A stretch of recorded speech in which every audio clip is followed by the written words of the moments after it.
All right, good morning, y'all. We're here looking at EV stocks, everything EV stocks. We're looking at it, doing it today, going through. I'm getting the alerts. Thank you. Glad you're here. Thank you for putting me up on it.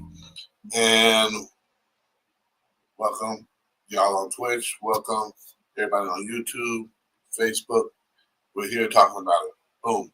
EV stocks, electric vehicles. They are part of the future. They're part of the wave of the future. If you notice, a few years ago, Tesla swept the market and was killing it. I'm going to give you some ideas about that as well on how to continue with Tesla if you wanted to. If you don't want to, I get it. But how to continue with Tesla and other EV-related stocks. And I want to break this down because I currently hold Blink.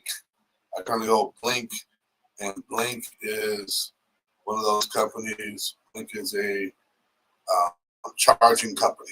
So when we think about companies that do some special things, I want you to think about not just the major suppliers, right? The ones that do the not just the automakers, right? A lot of times we get into the automakers, and then we try to figure out, oh, well, how come they didn't do such and such? Well, think about it. When we're talking about these companies, the competitive market for EVs is only a segment of the market, right?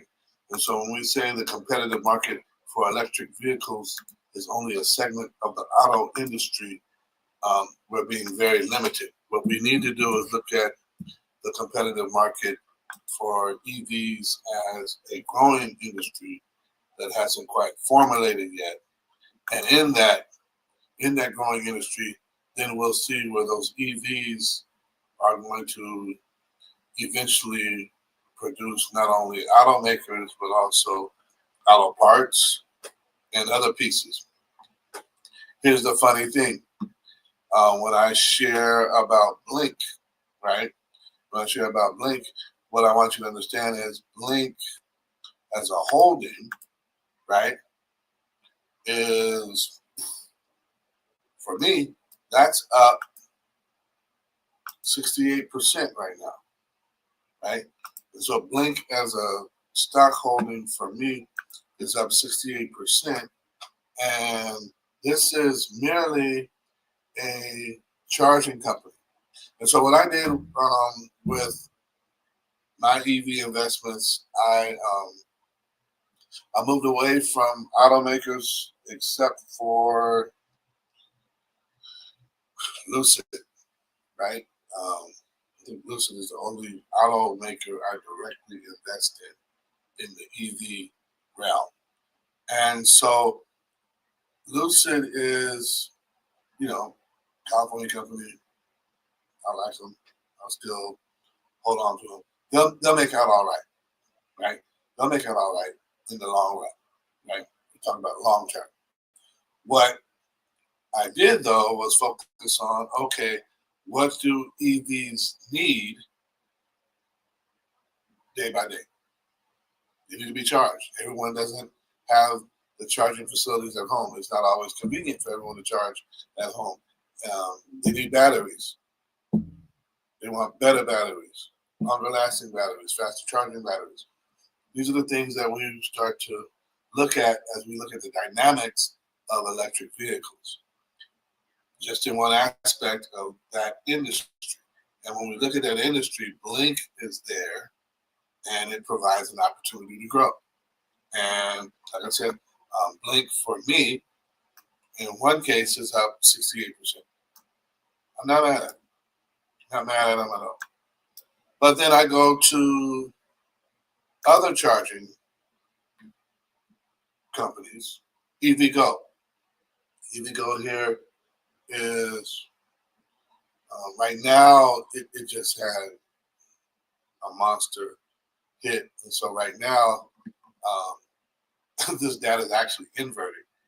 EVgo is the largest charging network for electric vehicles. So I had to get a piece of that. And so that's actually shifted to be higher than MVST. But MVST, and I'll admit it, I sold some of my holdings of MVST a little early. A little early. I still held on to what I have here that represents the 61% gain. But if you look, at one point my MVST on just on Robinhood was up 400%. Not to mention that I had another set of MVST that I was holding that I think I might have got at, 25 cents or less. And that, when it went up, that was over 600% in gains. And so, yeah, these things are moving because the industry is changing and it's normalizing. And so, yeah, I took some cash out of that. I took some cash out of that major gain, and I'm still in the game with it. But man, if I held on to where it is today, I don't even know if we'd be talking about these types of numbers. And so when we're talking about EVs, I want you to think about these things that are coming also in the future. So you got what's going on right now, but then I want you to think about what's going on in the future. It's going to be coming up in the future. And in the future, we're talking about robo-taxis, autonomous EVs. These are things that can drive themselves. These are things that can operate on their own. There's a lot of testing going on with these things. And that's another competitive market. Got Tesla fighting with Amazon. And I'll break that down. But here's a top 10 secrets you might not know. Somebody's got to make the chips for these EVs. Somebody's got to do that. Somebody's got to put that stuff together and make it to where these things can operate on a decent operating system. NVIDIA does it. NVIDIA is one of the primary chip makers for EVs. If you can't invest in EVs directly, ride on with NVIDIA and see where that goes. And it gives you a little bit of a dividend too. Not to mention, right? So that's part of it. That's part of the game. That's part of where things are headed. And so when you take NVIDIA and what it's able to do, that's what you're able to see. And that's how that operates. Cool deal. Hope everybody gets it. Now, take this into consideration. You got NVIDIA making the chips. You got EVgo with the charging stations. You got MVST and Blink with the batteries. When we talk about this autonomous EVs and the future of EVs, there's a couple of ways to get into this, and I want to share that if I can with just real sincerity. One is there's an ETF market that you can use, which is Drive and iDrive. Drive and iDrive are the two ETFs that are good for this market. And so these are offered by iShares as well as Global X. I'm a big fan of iShares. I'm not gonna lie. But I also know Global X pretty well as a shareholder in another fund of theirs. I would be careful as far as affinity ETFs, ones that hold just this one industry. If I was going to say anything, I would say go technology, FTech, XLK, QQQM, something like that, or NASDAQ, because most of these trade on the NASDAQ, and most of the EV related stocks trade on the NASDAQ. If you're really gung-ho on it, I would be careful. Much like I would be careful as far as using trading stocks and ETFs when purchasing things like Tesla and NVIDIA. And so when I'm talking about trading stocks, these are usually the ones that go 3 times bullish, 1 time, you get your TSLs.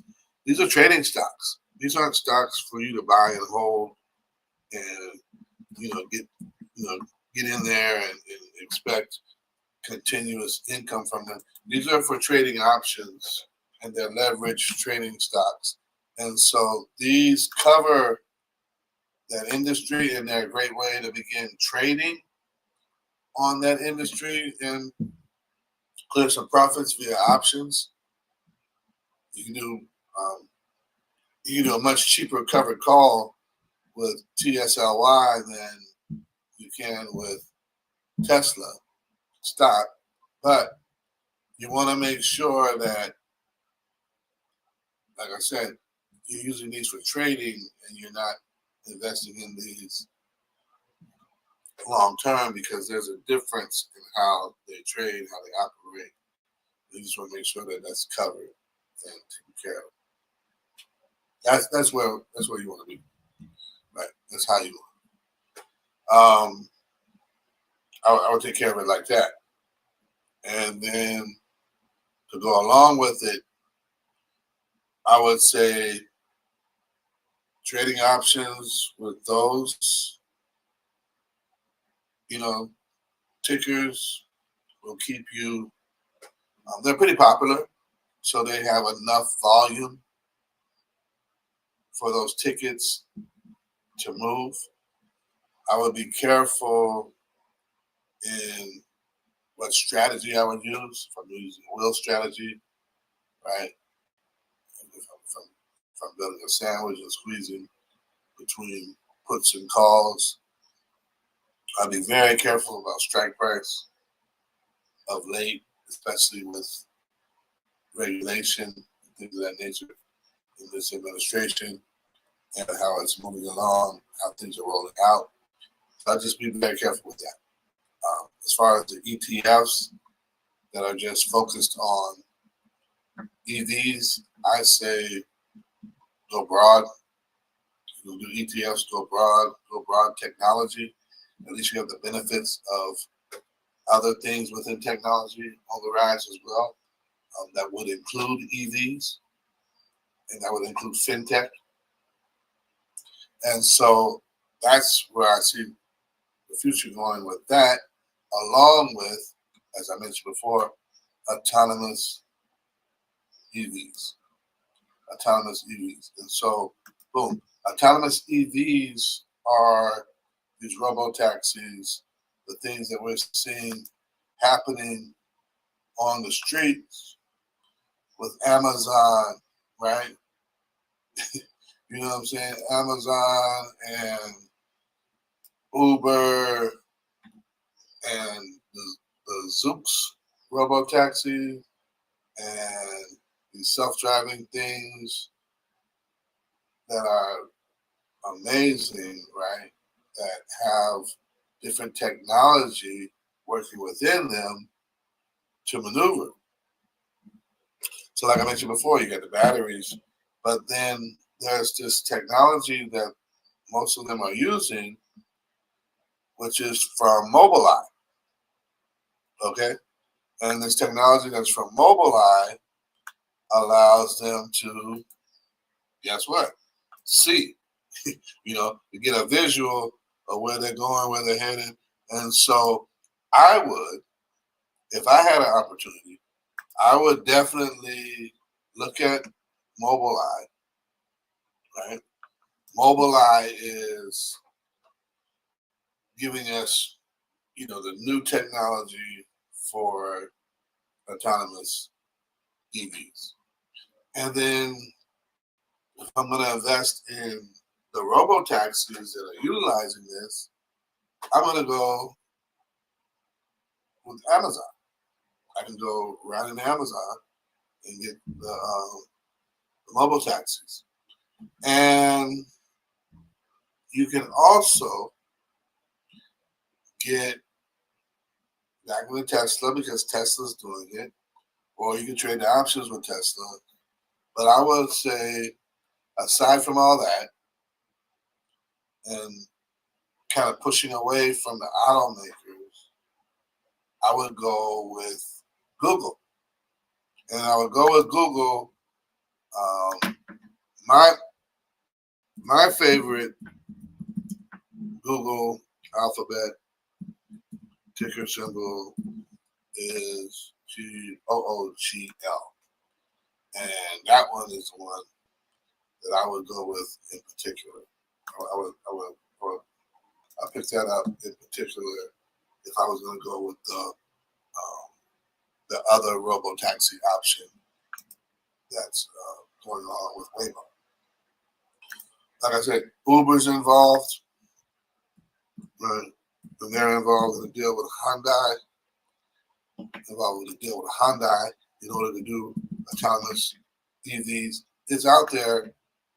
Get a look at it, get a hold of it, and see how you can get in it, how you can get involved in it. The price ranges for a lot of these stocks, a couple of dollars, 15, 20 bucks, all the way to Uber, which is over $100 now, and Amazon and Google, which are over $200. It's where you want to get in. And do you want to get in with a dominant player, or do you want to get in with a high risk possibility with a lot of potential? That's where you need to look at. And if you look at it and we take these autonomous vehicles, right, these autonomous EVs, these things are going to come out, and by the time people get caught up in them, they're going to have different services attached to them, advertising, right? If we have advertising on cabs with people driving who need mirrors and windows, what happens when we have an autonomous thing using Mobileye driving down the street with tinted windows and advertising all over it? It doesn't need all those windows for things to be seen. So we'll see advertising and marketing and promotion look a whole lot different once we get these autonomous vehicles moving, especially in test markets like Vegas. So that's how I'm seeing it. That's how I'm working with it. Let me know what you got going on. Hit me in the comments. Definitely give me something. Subscribe, follow. We're going to do this week by week. And this week was EVs. And we're going to cover something special next week that I'm going to keep hidden until then. Probably until Friday. I'm going to keep it hidden just so that we can build up on this and follow up on this. God bless. Thanks for joining us. Peace.